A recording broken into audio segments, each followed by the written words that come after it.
ओम श्री वैष्णवे नमः। हमारे चैनल पर आपका बहुत बहुत स्वागत है। आज के इस वीडियो में आप सुनेंगे वैशाख मास के महात्म्य के 14वें अध्याय की कथा। इसके साथ ही हम आपको सुनाएंगे गजेंद्र मोक्ष का पाठ।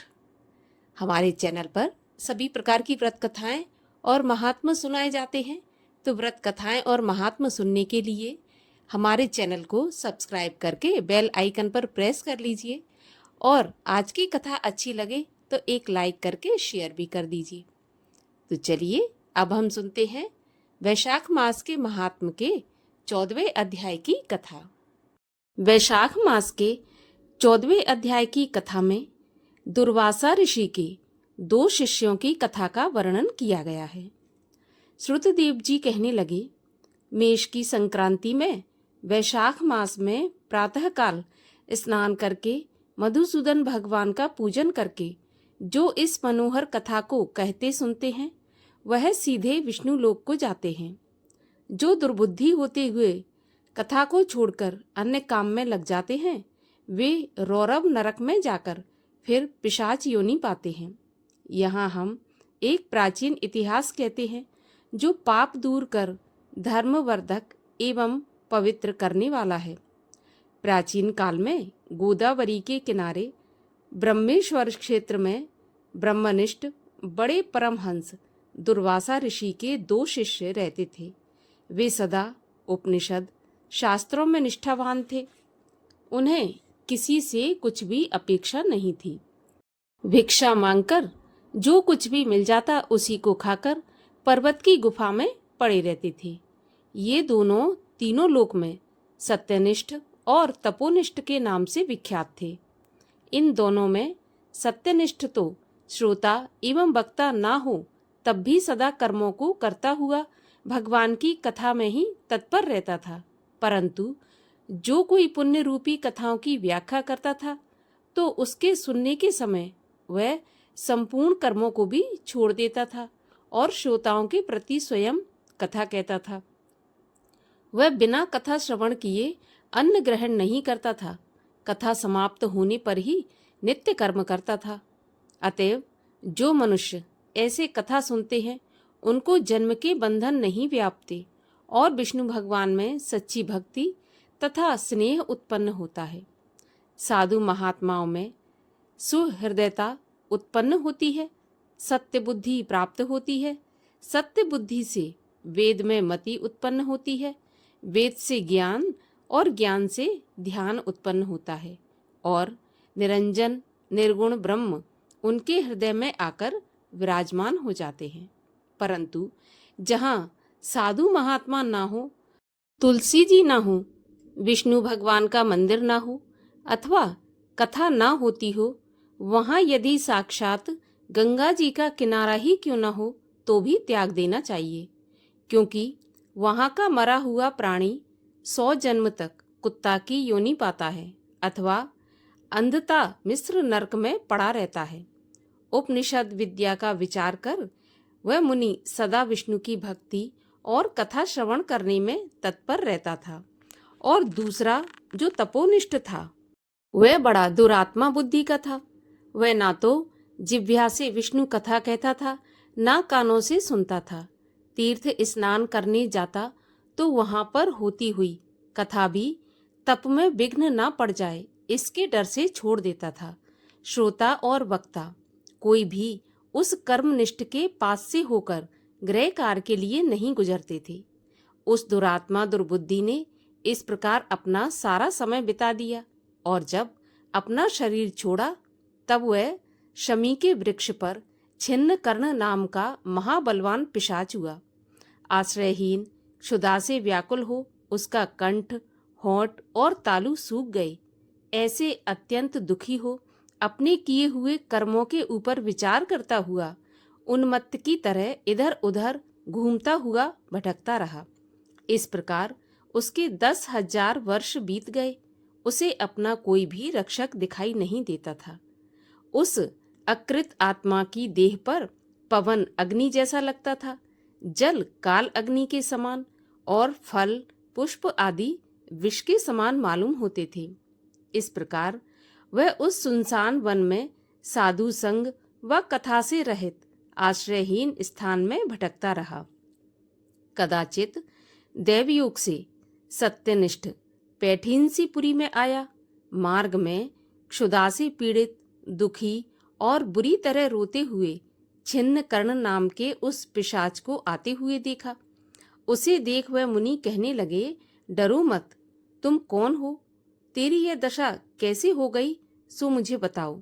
अब यहाँ से आगे तुझे दुख नहीं होगा।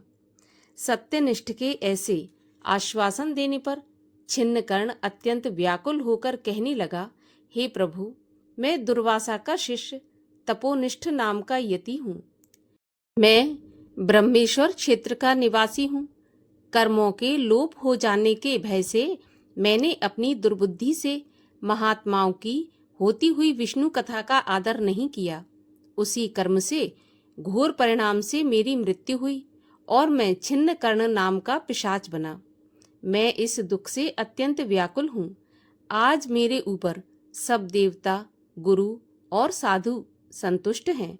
हरि भगवान मेरे ऊपर प्रसन्न हैं, जो आपके दर्शन हुए। इस प्रकार छिन्नकर्ण त्राहि त्राहि करता हुआ उनके चरणों में गिर पड़ा। तब दयालु महायशस्वी सत्यनिष्ठ ने दोनों हाथों से उसे उठा लिया और अपनी सुकृत का पुण्य तथा वैशाख महात्म का क्षण भर सुनने का फल उसे दे दिया, जिसके प्रभाव से उसके पाप तत्काल दूर हो गए और पिशाच की योनि छोड़ के दिव्य देह धारण कर महामुनि की परिक्रमा की तथा प्रणाम करके दिव्य विमान में बैठकर विष्णु लोक को चला गया और सत्यनिष्ठ पैठीनसीपुरी को आ गया। श्रुतदेव जी बोले, जहाँ शुभ फल देने वाली, सब लोकों के पाप दूर करने वाली विष्णु भगवान की कथा होती है, वहाँ पर सभी तीर्थ और अनेक क्षेत्र आ जाते हैं और वहाँ के निवासियों के हाथ में मुक्ति रहती है। इसमें कोई संदेह नहीं है। इस प्रकार से वैशाख मास के 14वें अध्याय की कथा का समापन यहीं पर होता है। और चलिए अब सुनते हैं गजेंद्र मोक्ष का पाठ। गजेंद्र मोक्ष का पाठ करने से कलयुग के समस्त पापों का नाश होता है। तो पाठ शुरू करने से पहले हम जानते हैं कि गजेंद्र मोक्ष का पाठ किसने और कब किया था। तो एक छोटी सी कथा आती है। एक बार गजराज अपनी पत्नी और बच्चों के सहित तालाब में स्नान कर रहा था। तभी एक मगरमच्छ ने आकर गजराज का पैर जकड़ लिया। जब गजराज ने अपनी पत्नी से कहा तो पत्नी अपने प्राण बचाकर भाग गई और अपने बच्चों से जब गजराज ने कहा तो बच्चे भी भाग गए। तब गजराज को कुछ भी सुझाई नहीं दिया कि क्या करे। तो गजराज ने मन ही मन ईश्वर की प्रार्थना की। जब ईश्वर की प्रार्थना गजराज करने लगे तो गजराज ने मन में किसी भी देवता का नाम नहीं लिया, बस अपने प्राण की रक्षा के लिए प्रार्थना करता रहा। कोई भी देवता आगे नहीं बढ़ा, यही सोचकर कि गजराज ने मेरा नाम तो लिया ही नहीं। तब भगवान श्री हरि विष्णु अपने गरुड़ पर सवार होकर आए और गजराज की उस मगरमच्छ से रक्षा की और गजराज के प्राण बचाए। तो गजराज द्वारा गाया हुआ गजेंद्र मोक्ष का पाठ भगवान श्री हरि विष्णु को प्रसन्न करने वाला एवं समस्त प्रकार के पापों का नाश करने वाला और हर तरह से हमारी रक्षा करने वाला है।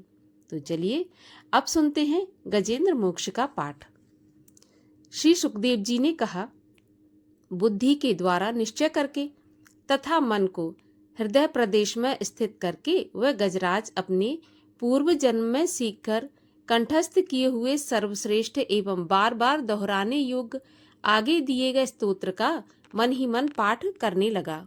गजराज ने मन ही मन कहा, जिनके प्रवेश करने पर अथवा जिनकी चेतना को प्राप्त करने पर ये जड़ शरीर और मन आदि भी चेतन बन जाते हैं, अर्थात चेतन की भांति व्यवहार करने लगते हैं, ओम शब्द के द्वारा लक्षित तथा संपूर्ण शरीरों में प्रकृति एवं पुरुष रूप में प्रविष्ट हुए उन सर्वसमर्थ परमेश्वर को मन ही मन नमन करते हैं, जिसके आधार पर यह विश्व टिका है, जिनसे यह उत्पन्न है, जिन्होंने इसकी रचना की है और जो स्वयं ही इसके रूप में प्रकट हैं, फिर भी जो इस दृश्य जगत से एवं उसकी कारणभूता प्रकृति से सर्वथा परे एवं श्रेष्ठ है, उन अपने आप पैदा हुए अर्थात स्वयंभू बने हुए भगवान की मैं शरण में जाता हूँ। अपनी संकल्प शक्ति के द्वारा अपने ही स्वरूप में रचे हुए और इसीलिए सृष्टि काल में प्रकट और प्रलय काल में उसी प्रकार अप्रकट रहने वाले इस शास्त्र प्रसिद्ध कार्य कारण रूप जगत को जो अकुंठित दृष्टि होने के कारण साक्षी रूप से देखते रहते हैं और उनसे लिप्त नहीं होते, वे चक्षु आदि प्रकाशकों के भी परम प्रकाशक प्रभु मेरी रक्षा करें। समय के प्रभाव से संपूर्ण लोकों के एवं ब्रह्म आदि लोकपालों के पंचभूतों में प्रवेश कर जाने पर तथा पंचभूतों से लेकर महत्तत्व पर्यंत संपूर्ण कारणों के उनकी परम कारण रूपा प्रकृति में लीन हो जाने पर उस समय दुर्गे तथा अपार अंधकार रूप प्रकृति ही बची रही थी। उस अंधकार के परे अपने परम धाम में जो सर्वव्यापक भगवान सब ओर प्रकाशित रहते हैं, वे प्रभु मेरी रक्षा करें। भिन्न भिन्न रूपों में नाट्य करने वाले अभिनेता के वास्तविक स्वरूप को जिस प्रकार साधारण दर्शक नहीं जान पाते, उसी प्रकार सत्व प्रधान देवता अथवा ऋषि भी जिनके स्वरूप को नहीं जानते, फिर दूसरा साधारण जीव तो कौन जान सकता है अथवा वर्णन कर सकता है। ऐसे वे दुर्गम चरित्र वाले प्रभु मेरी रक्षा करें। आसक्ति सर्वथा छूटे हुए संपूर्ण प्राणियों में आत्मबुद्धि रखने वाले सबके अकारण हेतु एवं अतिशय साधु स्वभाव मुनिगण जिनके परम मंगलमय स्वरूप का साक्षात करने की इच्छा से वन में रहकर अखंड ब्रह्मचर्य आदि अलौकिक व्रतों का पालन करते हैं, वे प्रभु ही मेरी गति हैं। जिनका हमारी तरह कर्म के कारणवश न तो जन्म होता है और न जिनके द्वारा अहंकार द्वारा प्रेरित कर्म ही होते हैं, जिनके निर्गुण स्वरूप का न तो कोई रूप है और न ही कोई आकार है, फिर भी जो समय अनुसार जगत की सृष्टि एवं प्रलय के लिए अपनी इच्छा से जन्म आदि को स्वीकार करते हैं, उन अनंत शक्ति संपन्न परम ब्रह्म परमेश्वर को नमस्कार है। उन प्राकृत आकार रहित एवं अनेकों आकार वाले अद्भुत कर्मा भगवान को बार बार नमस्कार है। स्वयं प्रकाश एवं सबके साक्षी परमात्मा को नमस्कार है। उन प्रभु को जो मन वाणी एवं चित्त वृत्तियों से भी सर्वथा परे है, उनको बार बार नमस्कार है। विवेक की पुरुष के द्वारा सत्वगुण वशिष्ठ निवृत्ति धर्म के आचरण से प्राप्त होने योग्य मोक्ष सुख के देने वाले तथा मोक्ष सुख की अनुभूति रूप उस प्रभु को नमस्कार है। सत्वगुण को स्वीकार करके शांत, रजोगुण को स्वीकार करके घोर एवं तमोगुण को स्वीकार करके मूढ़ की भांति प्रतीत होने वाले भेद रहित और सदा स्वभाव से स्थित ज्ञान धन उन प्रभु को नमस्कार है। शरीर व इंद्रियों आदि के समुदाय रूप संपूर्ण पिंडों के ज्ञाता सबके स्वामी साक्षी रूप आपको नमस्कार है। सबके अंतर्यामी प्रकृति के भी परम कारण किंतु स्वयं कारण रहित उन प्रभु को नमस्कार है। संपूर्ण इंद्रियों एवं उनके विषयों के ज्ञाता समस्त प्रतीतियों के कारण रूप संपूर्ण जड़ प्रपंच एवं सबकी मूलभूता अविद्या के द्वारा सूचित होने वाले तथा संपूर्ण विषयों में अविद्या रूप से भासने वाले आपको नमस्कार है। सबके कारण किंतु स्वयं कारण रहित तथा कारण होने पर भी परिणाम रहित होने के कारण अन्य कारणों से विलक्षण कारण आपको बारंबार नमस्कार है।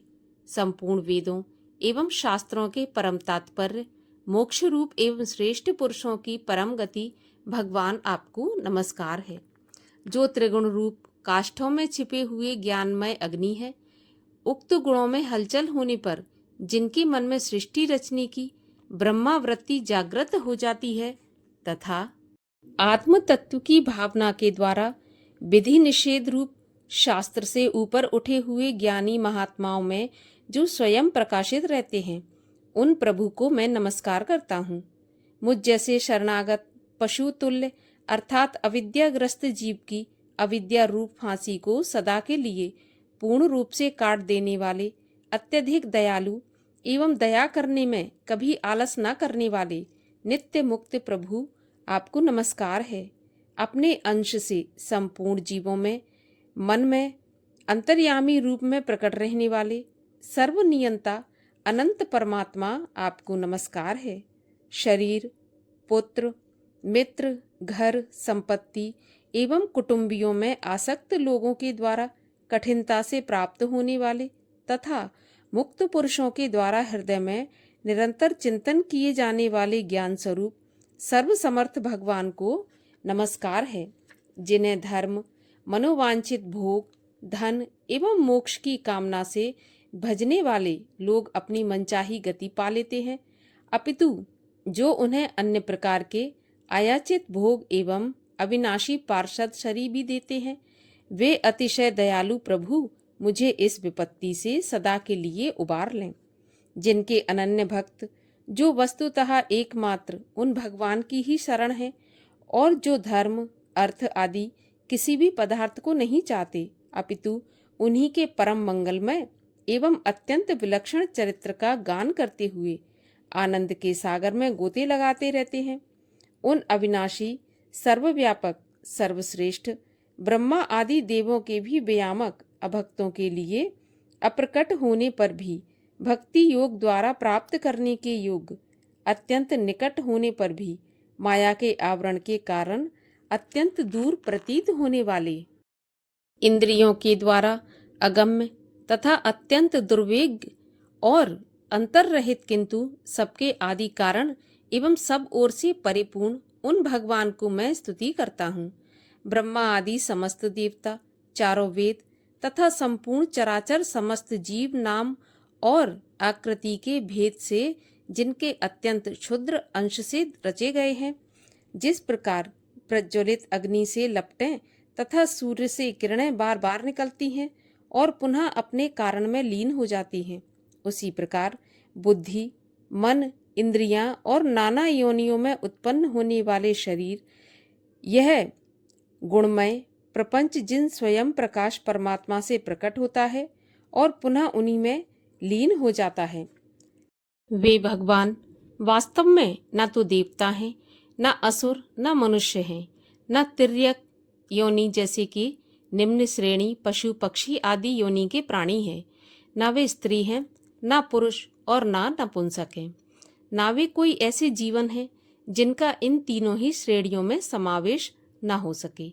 न वे गुण हैं, न कर्म, न कार्य और न कारण। सबका निषेध हो जाने पर जो कुछ बचता है वही उनका स्वरूप है और वे ही सब कुछ हैं। ऐसे भगवान मेरे उद्धार के लिए आविर्भूत हों। मैं इस ग्राह के चंगुल से छूटकर जीवित रहना नहीं चाहता, क्योंकि भीतर और बाहर तथा सबसे अज्ञान के द्वारा ढके हुए इस हाथी के शरीर से मुझे क्या लेना देना।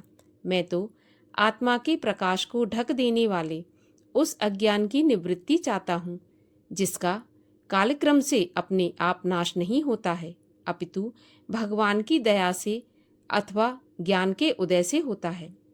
इस प्रकार मोक्ष का अभिलाषी मैं, विश्व के रचेता एवं विश्व के रूप में प्रकट तथा विश्व से सर्वथा परे, विश्व को खिलौना बनाकर खेलने वाले, विश्व में आत्म रूप से व्याप्त, अजन्मा, सर्वव्यापक एवं प्राप्त होने योग्य वस्तुओं में सर्वश्रेष्ठ श्री भगवान को प्रणाम करता हूँ तथा उनकी शरण में हूँ, जिन्होंने भगवत भक्ति रूप योग के द्वारा कर्मों को जला डाला है।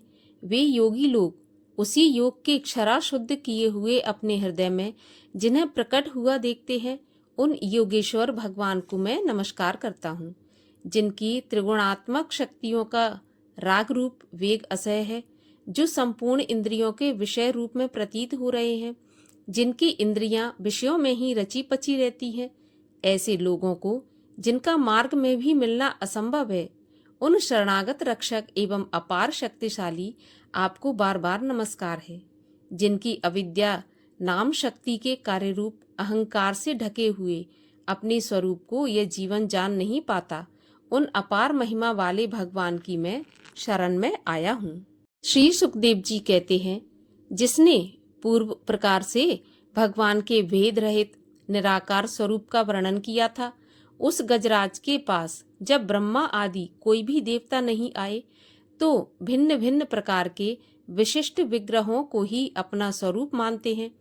तब साक्षात श्रीहरि, जो सबके आत्मा होने के कारण सर्वदेव स्वरूप है, वहां पर प्रकट हो गए।